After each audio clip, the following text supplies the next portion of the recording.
My wife threatened divorce. Because I didn't support her lifestyle, I didn't argue. I just sold the car I was paying for and stopped covering her credit cards. 2 weeks later, she showed up crying because her lifestyle had evaporated overnight. I'm Alex, 29, and I've been married to my wife Rachel for 4 years. Up until 3 weeks ago, I thought we had a normal marriage with normal problems. Turns out, I was funding a fantasy while living in reality. Rachel and I met in college. Back then, she was studying marketing, and I was in finance. We were both broke students splitting ramen packets and studying in the library until 2 a.m. After graduation, I landed a decent job at an investment firm, making around $95,000. Rachel bounced between a few marketing roles, but never stuck with anything for more than 8 months. She'd always have a reason. Toxic boss, boring work, no growth opportunity. I supported every decision because I thought that's what partners do. Around 2 years into our marriage, Rachel stopped working altogether. She said she wanted to find herself and maybe start a business. I was fine with it initially. We could afford to live on my salary if we were smart about it. Except Rachel had a different definition of smart. It started small. A $300 purse here, a spa day there. Then it escalated. She joined a boutique gym that cost $200 a month. She started getting her nails done every 2 weeks at $80 a pop. She'd meet her friends for brunch at trendy spots where mimosas were $15 each. I'm not exaggerating when I say our credit card bills went from $2,000 a month to nearly $6,000. And that wasn't counting the car payment for the BMW X3 I'd bought her last year. A $650 monthly lease she insisted she needed because her old Honda didn't match her vibe. Every time I brought up the spending, Rachel would get defensive. You make good money, Alex. Why are you acting like we're poor? I deserve to enjoy life too. Or my personal favorite, I gave up my career to support you. The least you can do is let me have some happiness. 3 weeks ago, we had the big fight. I'd just gotten our Amex statement, $7,200, $7,000 in 1 month.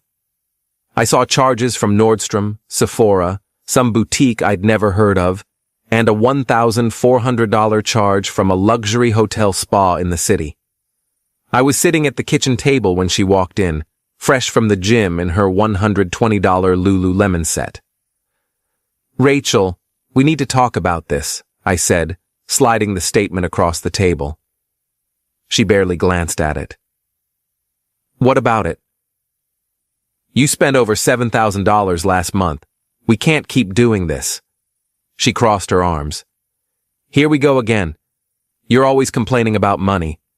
Maybe if you worked harder or got promoted, we wouldn't be having this conversation. I felt something snap inside me. I work 50 hours a week. I pay for everything. The mortgage, utilities, groceries, your car, your credit cards. What exactly are you contributing? Excuse me? Her voice went ice cold. I contribute by maintaining our home and supporting you emotionally. That's worth something, Alex. Or do you only value things you can put a price tag on? You maintain our home? Rachel, we have a cleaning service that comes twice a month. I do most of the cooking. What exactly are you maintaining? She stared at me for a long moment, then said something I'll never forget. You know what? If you can't support my lifestyle, maybe we shouldn't be married. Maybe I need someone who actually values me. I just looked at her. Is that a threat? It's reality, she said. I'm not going to live like some broke housewife just because you're too cheap to let me enjoy my life. So either you figure this out or we're done. She walked out. Didn't come back until after midnight. Didn't apologize. I spent that whole night awake, doing math. Over the past year, Rachel had spent roughly $68,000 of our money. My money, technically, since she had no income. That number made me physically ill. I thought about what she'd said. That threat of divorce hanging over me like a weapon. The next morning, I made some calls. First, to the BMW dealership. I explained I needed to end the lease early and was willing to eat the fees. They weren't happy. but I paid the $2,400 termination fee right there over the phone. Then I called our credit card companies.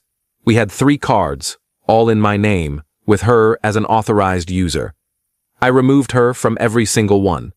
Finally, I transferred half of our savings into a separate account she couldn't access and contacted a divorce attorney just to understand my options. Rachel didn't notice the credit cards immediately because she'd just gone on a shopping spree.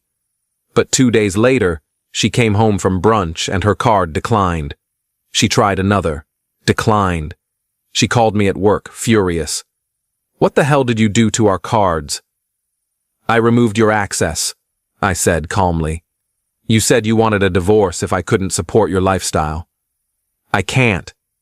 So I'm making things easier for both of us." "You can't be serious right now." "I am. Also, the BMW gets picked up tomorrow morning. The lease is terminated." Silence. Then, "Alex, you're being insane." "I didn't mean—" "You absolutely meant it, Rachel. You've been telling me for months that I don't support you enough, that I'm cheap, that you deserve better. So here's your chance to find better." She hung up. Came home an hour later and tried to have a calm discussion about how I was overreacting. I told her I'd be staying at my friend Mike's place for a while, and that she should use this time to figure out what she really wants. She started crying, saying I was abandoning her, that she didn't actually want a divorce. "Then what did you want?" I asked. "I just wanted you to understand how I feel," she said through tears. "I feel trapped and bored and you never want to do anything fun. Fun costs money we don't have because you spent it all." I left that night. Update 1. I stayed at Mike's for a week. Rachel texted me constantly, first angry messages about how cruel I was being, then apologetic ones, then desperate ones. She called my mom. She called my sister. She even showed up at my office once, but building security wouldn't let her up without my permission. The BMW got picked up while she was out. When she came home to an empty driveway, she lost it. I got about 30 texts in 10 minutes. I didn't respond to any of them. Here's what I didn't expect. Her friends started dropping off. Rachel's whole social circle was built on brunches, shopping trips, and spa days. When she couldn't participate anymore, no car, no credit cards, no money, suddenly those friends were too busy. She told me this in a voicemail, crying, saying she felt abandoned by everyone. I almost felt bad. Almost. Then Mike showed me something. Rachel had posted on her Instagram story a photo of our house with some caption about going through hard times and a Venmo handle. She was asking for money from strangers on the internet. Mike's girlfriend, who follows Rachel, sent him the screenshot. I was done. Update 2. 2 weeks after I moved out, Rachel showed up at Mike's apartment. It was a Saturday morning. Mike answered the door and immediately texted me. I came out of the guest room to find Rachel standing in the living room, looking like she hadn't slept in days. Her hair was messy, no makeup, wearing sweatpants I didn't recognize. "Can we please talk?" she said quietly. Mike left us alone. Rachel sat on the couch and just started sobbing. Not angry crying, actual broken sobbing. She told me everything had fallen apart. Her friends weren't responding to her messages. Her parents, who I didn't mention before but who are well off, had cut her off financially after she asked them for money, and they learned about our situation. Her dad told her she made her bed and needed to lie in it. "I don't know what to do," she said. "I have no money, no car, no way to pay for anything. I applied to jobs but nobody's hiring and I haven't worked in 2 years and my resume is garbage." "Why are you telling me this?" I asked, and I genuinely wanted to know. "Because I need help. Because I'm your wife. You threatened to divorce me because I wouldn't fund your shopping addiction. You told me to figure it out or we were done. So I chose done." "I didn't mean it," she whispered. "I was just frustrated. I didn't think you'd actually..." "Actually what? Actually respect myself enough to not be treated like an ATM?" She looked at me with red eyes. I know I messed up. I know I took advantage. But Alex, we can fix this. I'll get a job. I'll cut back on everything. I'll do therapy. Whatever you want. Just please don't give up on us. I sat there looking at this woman I'd spent 4 years with and realized I didn't recognize her anymore. Maybe I never really knew her at all. Rachel, you didn't just take advantage. You threatened our marriage over purses and brunch. You told me I wasn't good enough because I wouldn't let you spend money we don't have. You didn't respect me, our relationship, or the work I put in every single day. I know, she said. I know, and I'm sorry. I believe you're sorry. I believe you're sorry that the money's gone, and your friends are gone, and reality showed up at your door. But I don't believe you'd be here if your credit card still worked. She didn't have an answer to that. I told her she could stay in the house for another month while she figured things out, but I wanted a separation agreement drawn up, and I was moving forward with divorce. She left without arguing. Final update. It's been 6 weeks since that conversation. Rachel moved back to her parents' house in Ohio. She got a job at a retail store making $16 an hour. She texts me sometimes, never asking for anything, just updates about her life. I think she finally understands what working for money actually means. I moved into a 1-bedroom apartment closer to my office. It's smaller than our house, but it's mine and it's peaceful. My credit card bills are back under $1,500 a month. I'm saving money again.